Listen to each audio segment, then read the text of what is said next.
do të mund të përkufizoj si një prallë pa fund. Mbas dështimit të revolucionit kisha me qujt studentor 68-ës, një shkrimtar i njohur, shumë i njohur, madje mbas atij librit gjerman, është fjala për Michael Ende, shkru një libër The Never Ending Story, që bje shqip do më prallë pa mbarim.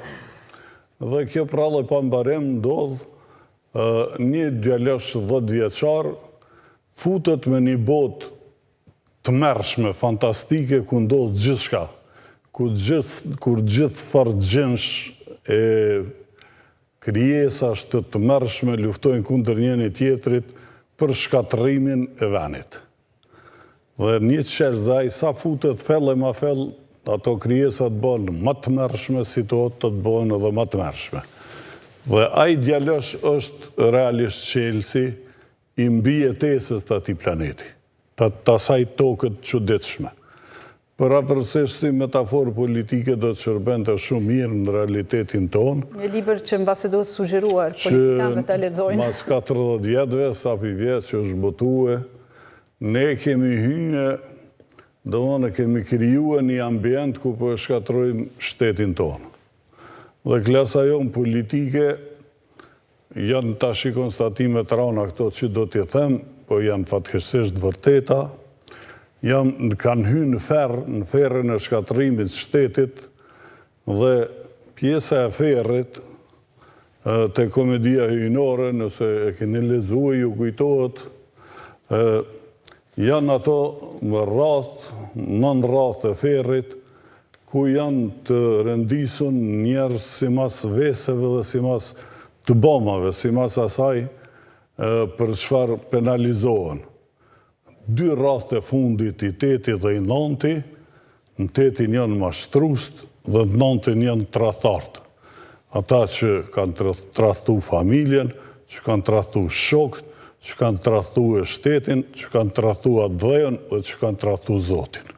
Fatkeqësisht ne jemi aty, te këta 2 rrath të fundit. Ferrit. Dhe me vetdia, pa vetdije, jemi bë mashtrues profesionist. Dhe kem po e mashtrojnë vetveten, jo tjertë për në një interes, dhe jemi bo tradhtar të çdo vlere, morale, shtetnore, njerëzore, dhe mbi të gjitha, si them, të kategorisë definimit të humanitetit njerëzor. Çka është dashur të bëhet në këtë rast? Sepse pra është një situatë ndryshe nga mandati i kaluar i kuvendit, kur vërtet lista serbe i ka mbajtur të 10 vendet, nuk ka pasur alternativë. Çfarë është dashur të bëhet dhe kush është dashur ta votojë listën serbe? Se ne e pam se si u bllokuan të 2 palët, mendjes prisnin kush i pari po e bën mëkatin, po e voton listën serbe. Tani si është dashur të veprohet në një situatë të tillë? Fillimisht, pra po i rikthehem, Milazimi sigurisht i di me nene, unë nenet nuk i di përmansh, po ka ekzistu një regulore 2014, se ku vendit që e kanë hartu edhe të hujt, në bashkëpunim me shqiptarët. Dhe ata i kanë para pa këto, me qenë se Kosova është një shtet kompromisi, i cili është dasht ju siguroj një hapsin të gjonë demokratike me privilegje ose me diskriminim pozitiv pakicave, para zgjithash pakice serbe, atëhere ata i kanë menuar që ajo pakice privilegjuar me 2 fish, shpesher mund t'i ka përcej ato kompetenca, sepse realisht i ka t'ka përcuj me qysh kushtetut, prandaj mund të shërbej pengese në njëherë edhe t'u shtrojt, t'i shfrytëzoj këto si ndërskamca dvetos për t'i blokue proceset.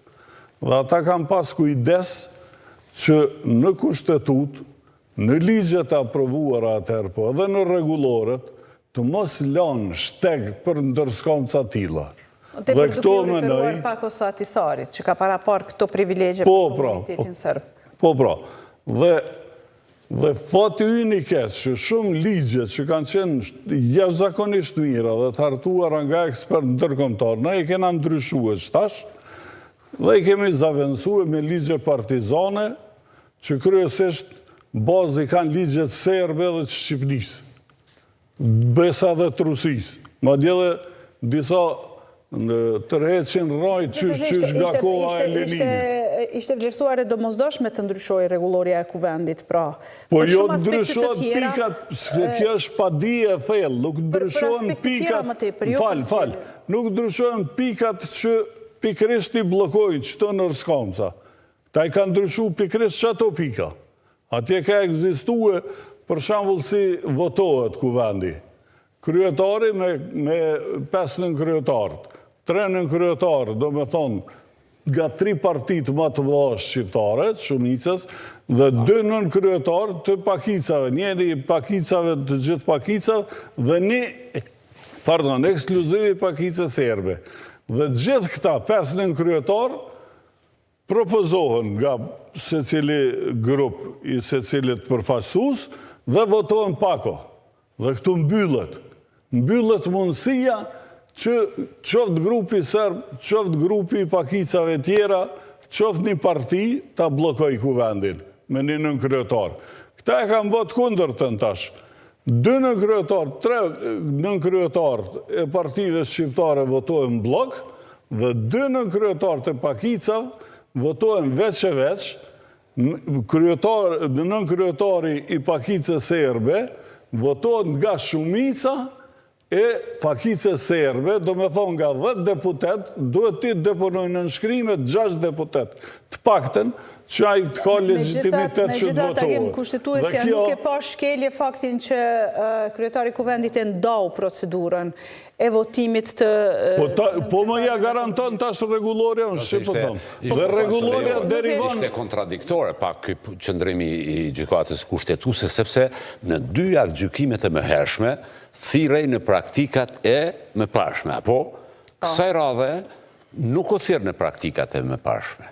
Dhe unë mendoj që është jo parimore, ose thiresh në praktikat e mëparshme, në gjitha atë gjykimet, ose nuk thiresh, jo në mënyrë selektive. Tani, këta gjyqtar janë gjyqtar tjerë, nuk janë ata gjyqtarët e Supozoj që ka qenë çështje pragmatike, në mënyrë që të mos kthehet prapa zonja Emilia Rexhepi, e cila në mënyrë të rregullt të zgjedh, do të thotë. Ajo votimi i saj duhet të kthehej nëse do të thirrej në praktikat e mëparshme.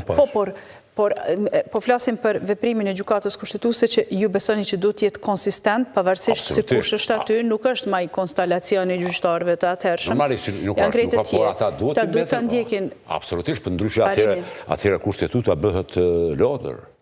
Jo, më falë, Milazim. Të lasha është se këtë që po e them unë, po i referohet rregullorës të vjetër. Rregulloria e re nuk parasheh, kërkon që duhet mu votue këta pakicat në pako. 3 partitë të para shqiptare votuan pako. Nuk e parasheh, por gjykata kushtetuese për faktin që më parë janë votu në pako, gjithkohën është thirrë në çdo çështje kontestuese, është thirrë në praktikat e mëhershme. Kësaj radhe nuk është thirrë, do thotë e ka konsideruar që nuk është bërë shkelje. Ka një situatë të re.